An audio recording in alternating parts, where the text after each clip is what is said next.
Well, talk about Cinderella, right? Stepmother shows up, and everything that you know is everything that I knew. My world just unfastened. It was just Upside down. yeah, upside down. She did everything in her power to keep us apart, my brothers and I. So I have two brothers, no sisters. And my older brother was shipped off to UK. I was married off. My younger brother was kept at home. But the fact is that I don't know what her agenda was, but I don't understand why she ever did that. We were young, we were very young, and we still needed a mother's care. And she could have won us over, but what she did was she separated us. And I, at the age of 15, was married. My husband was 13 years older than I.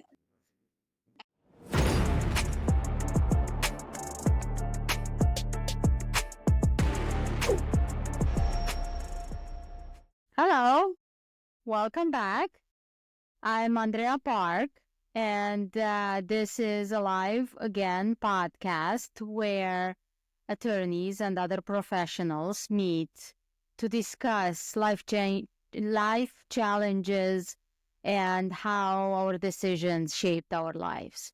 Today, we have with us Munira Zahabi. She is called a Niche Navigator. She's an accomplished author, consultant, and marketing strategist who helps entrepreneurs find their ideal clients and amplify their brand using podcasting as a powerful visibility tool.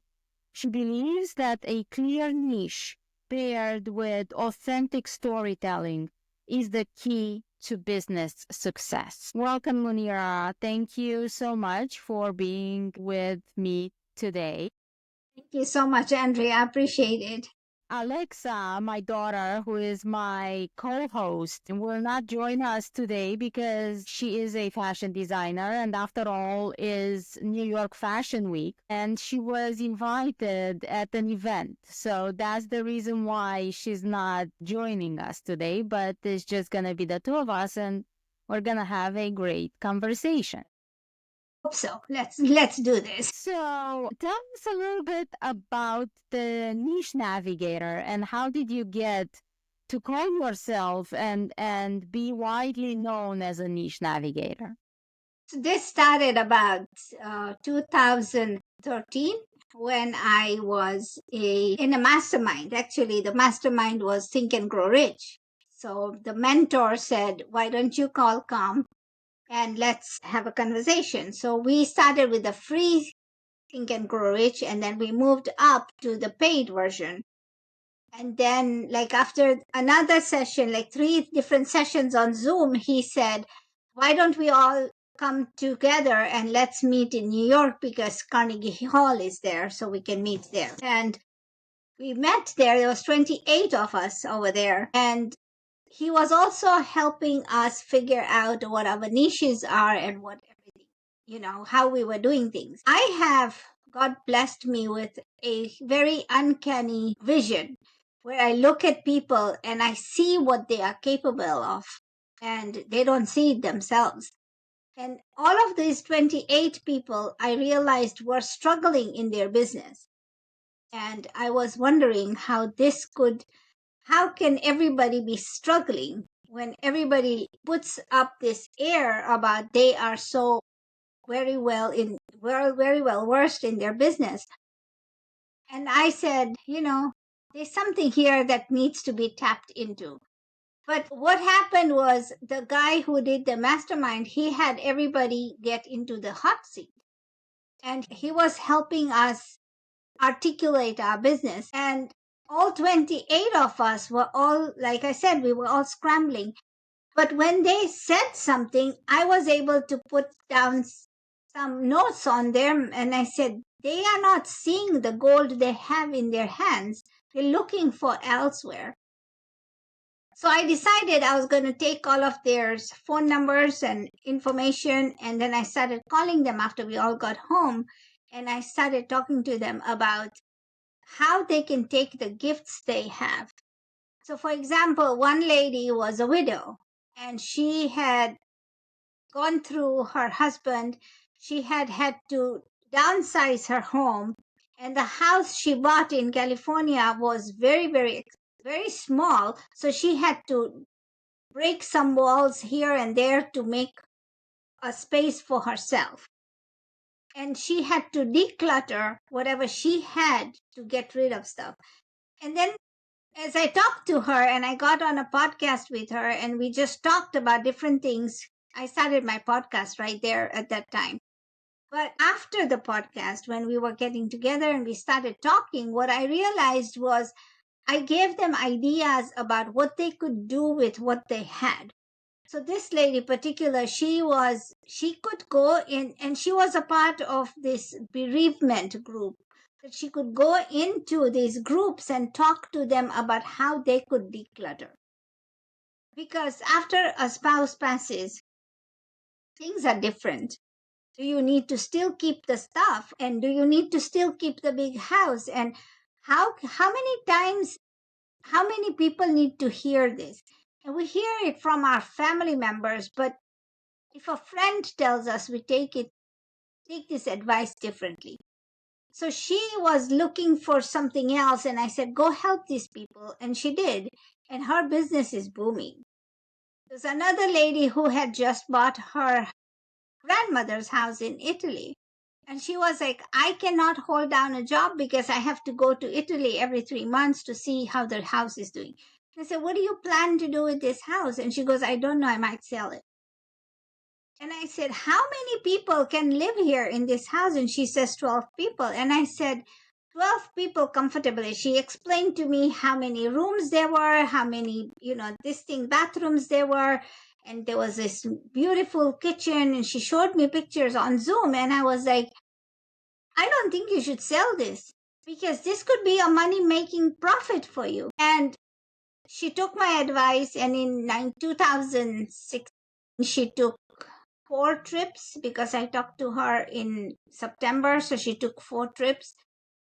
In 2018-19, she was like in and out of Italy because her grandmother's house was right in the middle where she could go 2.5 hours any direction to any of the tourist attractions.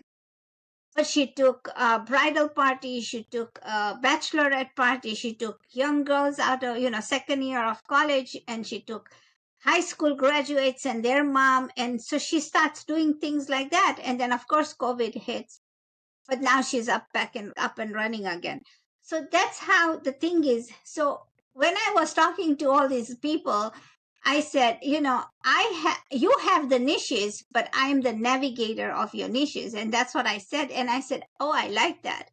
So I coined myself this name, and now I'm the Niche Navigator. That's great. You mentioned about your podcast. What is your podcast called and what's about? What is it My about? podcast is called Munira's Musings.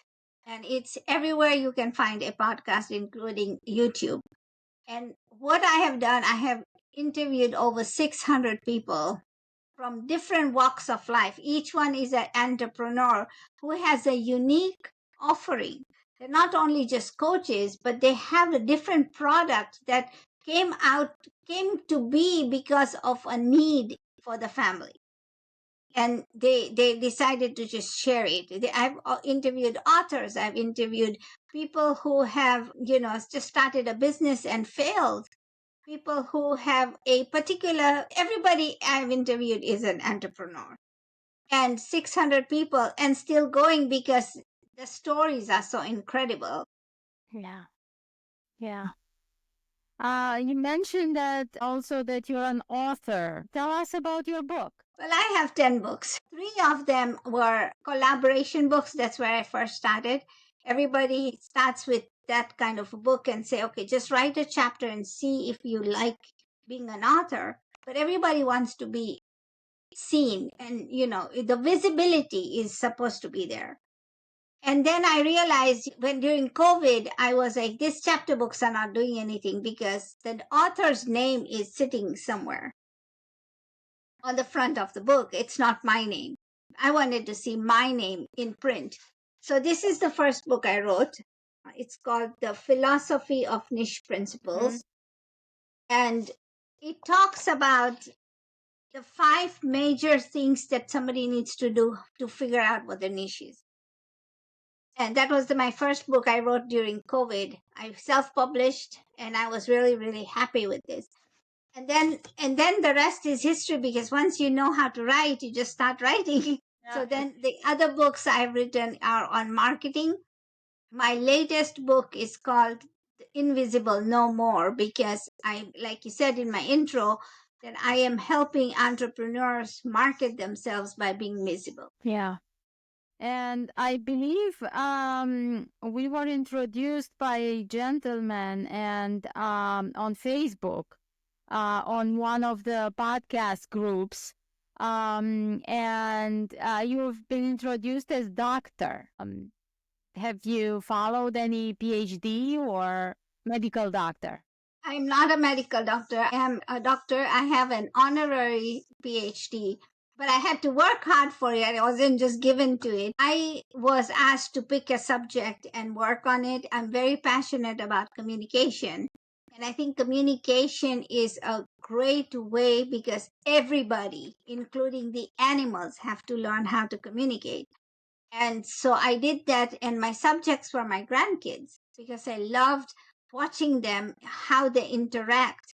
So then I had to do my dissertation, and I got my honorary doctorate. So I wasn't just given, I had to work hard for it. Yeah, that's fantastic. So how many children and grandchildren do you have?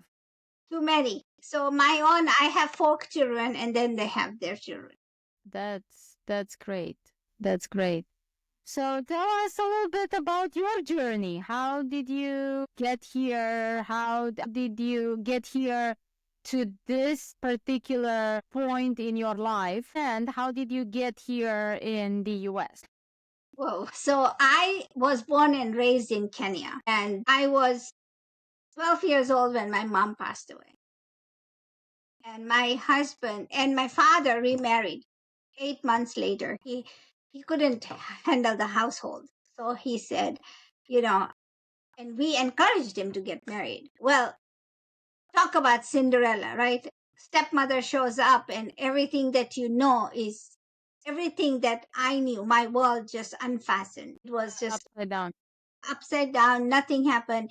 She did very she did everything in her power to keep us apart, my brothers and I. So I have 2 brothers, no sisters. And my older brother was shipped off to UK. I was married off. My younger brother was kept at home. But the fact is that I don't know what her agenda was, but I don't understand why she ever did that. Because we treated her like a person. We were young. We were very young, and we still needed a mother's care. And she could have won us over, but what she did was she separated us. And I, at the age of 15, was married. My husband was 13 years older than I. And when I got married, I went to Tanzania, which is another country in East Africa, and the culture was completely different, because first I came from a democratic country, and at that time Tanzania was a communist country. So everything was shared equally. Everybody had to stand in line for sugar. Everybody had to stand in line for bread. If you didn't have a card, nobody got bread. You did have to stand in line for milk and stuff like that. And in the middle of the night, at about 2 or 3 o'clock, we would have vendors who would have cooking oil and come and give us cooking oil, and we would pay them exorbitant amount of money. But if you were caught with it, then you lost a lot of things.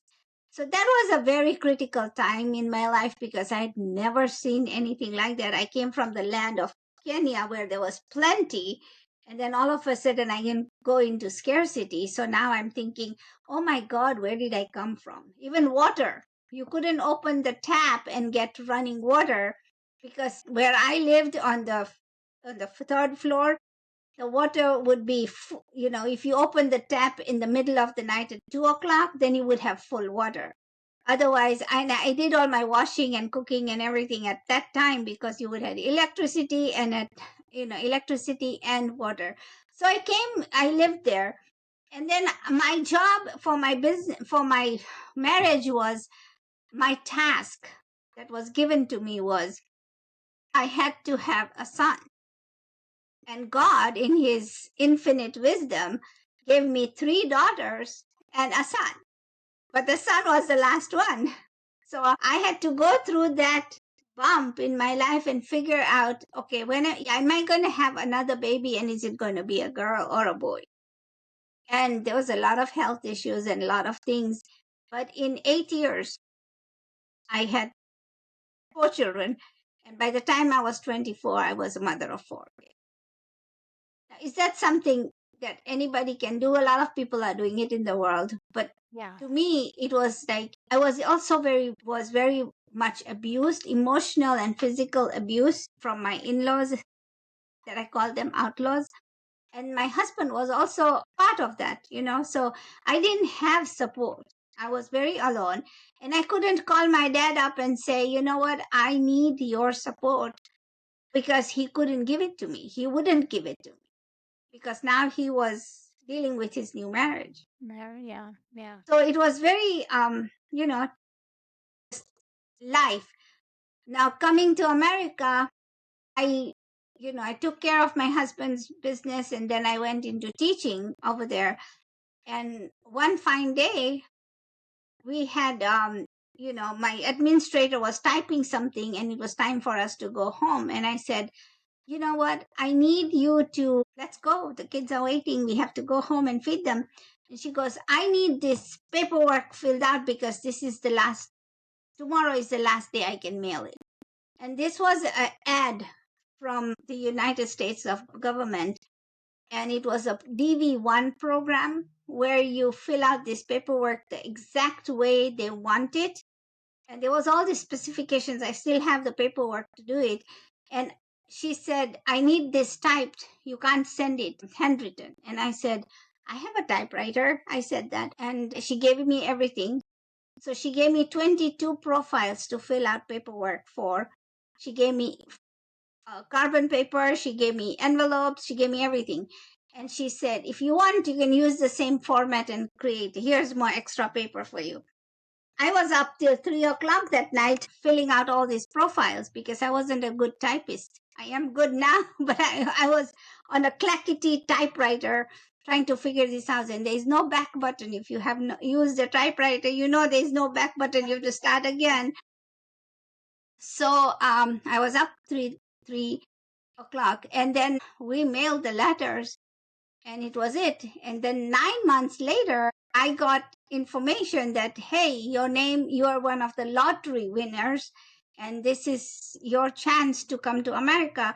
But before you do, these are the steps you got to do. So for another year and a half, that's all I did was worry about if I was going to America or not. And the fine we had to do, send more paperwork in. We had to send, everything was mailed, and it was very, very expensive from a third world country to America. But the grass looked greener on this side. So Always. of course. So then I said, then the last step was and I thought we were going to have a sit down interview with this person who is going to, ask me questions. Nothing like that. It was like standing in front of a post office person, and, he had all these questions asked me. And before us, there was several families that had gone before us, and they were all rejected. Yeah, wow. So we were like, okay, this is it. Today he's in a rejection mode. I don't know what's going to happen. When I went up there and I told him what he asked me questions, I answered, and he says, there's no reason I should deny you a visa. And he stamped, approved. And I was like, oh my God. I was holding my breath through the whole thing, but then I finally started breathing.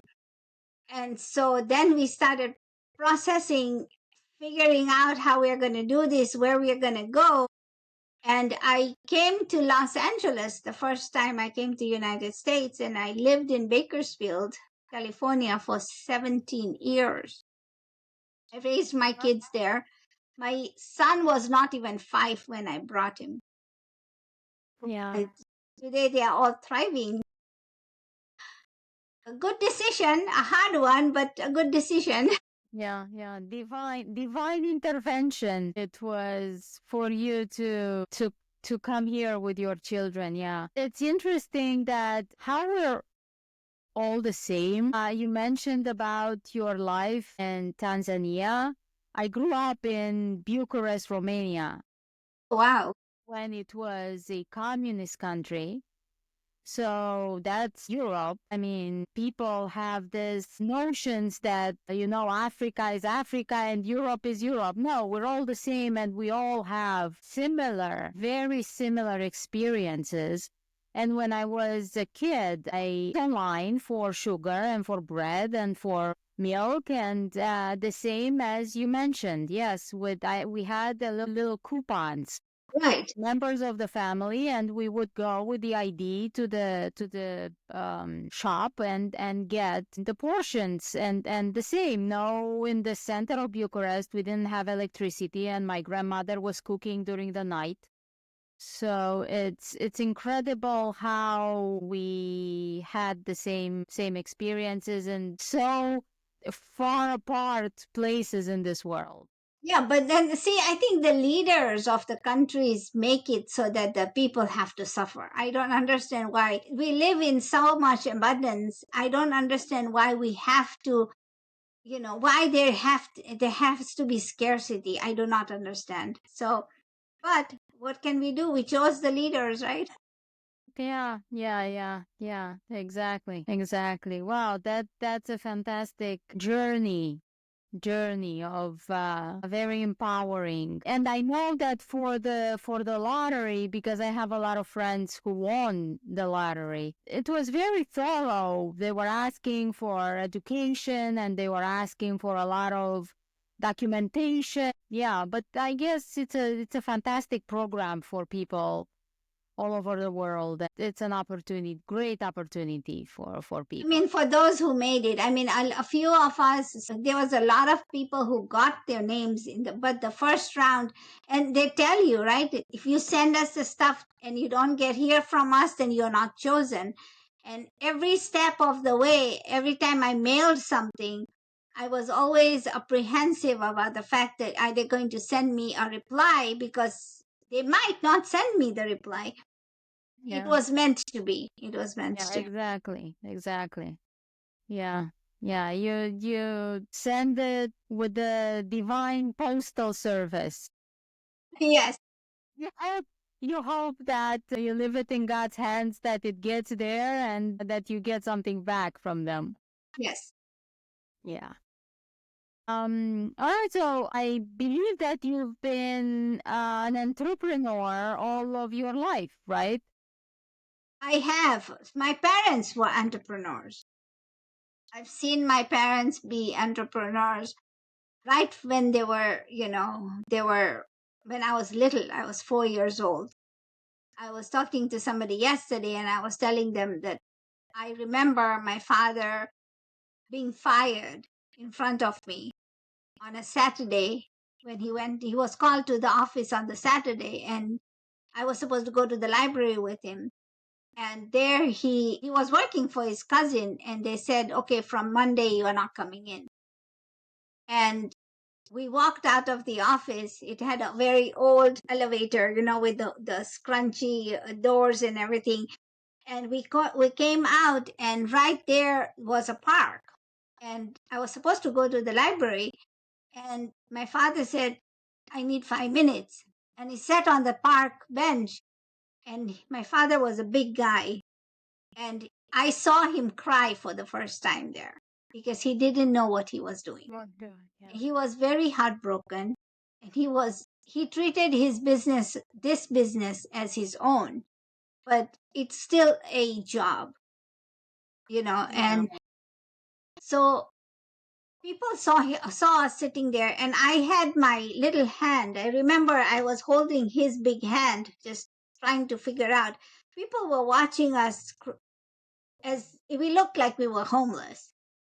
My mom was at home, but it really looked like we were homeless. And then right there was a friend of my father who had a store there, and he saw me and my father sitting there. So he closed the store and he came out. We weren't sitting there for 5 minutes. We were there for almost 2 hours. And he came and he talked to my dad and he said, you have the knowledge.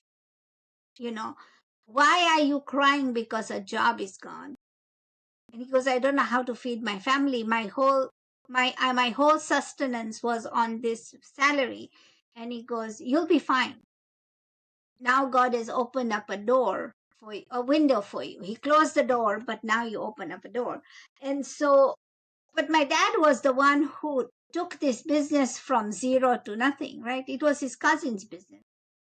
But then I realized, and then I saw my father, get some renewed energy over the few weeks, over a few months. And he started contacting all the people that he had done business with because he had all of these contacts. And he would fax them and he would write letters in the middle of the night and he would be typing in the middle of the night, sending out letters, trying to figure out how he could take his business. And he, eventually he did it, but it wasn't easy. It was very hard. Money was tight. And my mother was a seamstress. So she would sew other people's clothes for them the way they wanted it. And she was really good at what she did. And she also cooked, catered for other people. And so there were certain things that she was really good at doing. So she would say, okay, I'll do this for you. And she would do it. And the thing is that money that came in was a joy. And I saw that. It wasn't just a salary that my parents were looking at. My husband had a store. And I started my first entrepreneurship when I had a lemonade stand in Nairobi, right on the street. And I didn't make too much money, I think about few shillings or something.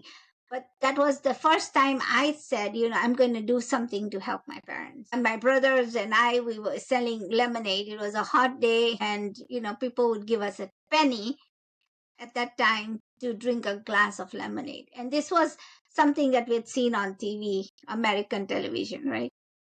And then when I got married, I realized that my husband had a store, but he was very much into repairing his watches. And if you know anything about watch repairs, they have this little binocular thing on the one of their eyes, and they're always down looking at and repairing their stuff. So they don't know what's happening. And we had rented this huge store that nothing was happening.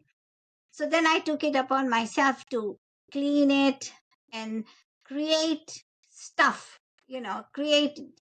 put stuff in it that made sense. Yeah. And, made a little bit of money. But where I started entrepreneurship was there was a lot of broken jewelry that we had, a lot of stuff that was not put together right. And, everybody has a chain and everybody has a bangle. But how can we take these two things and make something different? So I was playing with it, and this one lady came to me one morning. I think it was a Friday afternoon. She says, I need some unique stuff. Can you make me unique stuff?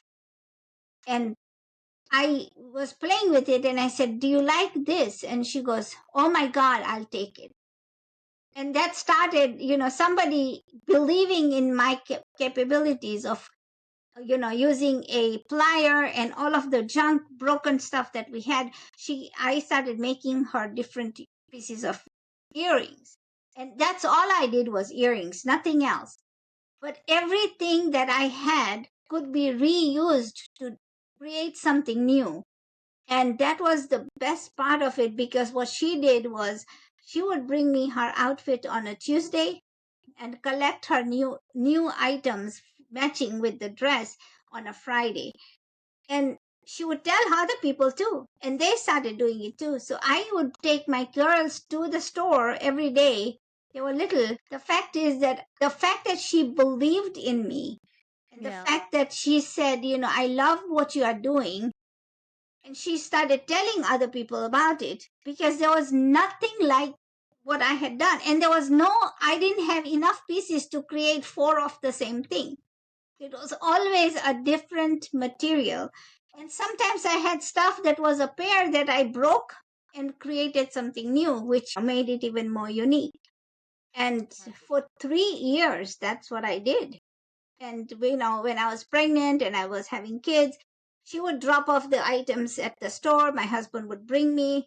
I had the whole thing at home, and I would create this stuff, new stuff. So that was when my entrepreneurship brain had started kicking in and said, I can do this. I really can make money without having a product from outside, but I have to look inside and see what I have. Yeah. And now that we're approaching the end, and because the podcast is called Alive Again, I want to ask you, what activity in your life makes you feel more alive? Well, two things. First is my books and my writing. So I still write. I have blogs and blogs of stuff that I write. You can find me on LinkedIn. I write new stuff every day. It's a new idea that comes to life and then I have to share it with the people. And the second thing is that spending time with my grandkids. If I have that, it's like, okay, forget everything else. I strive and look forward to spending time with. Yeah, that's great. That's great. Yeah, kids and I don't have grandkids, but I've heard that it's even more rewarding than your own children.